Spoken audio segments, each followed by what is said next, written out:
chung mà em một nè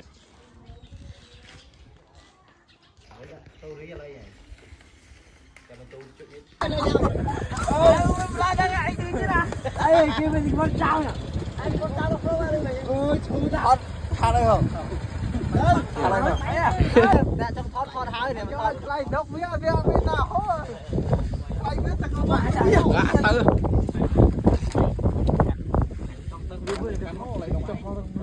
trong tăng mới chạy ai nó đánh đá nó gì nó lại kia chạy tới còn sẽ đến tay hao bao cha ron cho nó ai cái mỏng sắp on lên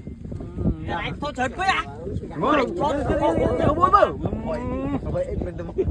vỗ vô khiêng tư thức đi ra anh đi ra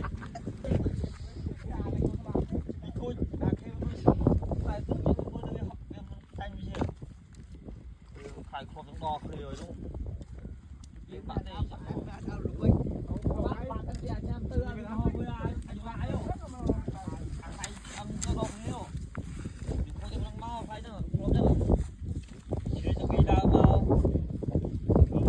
yên nè cùng đang này thằng ơi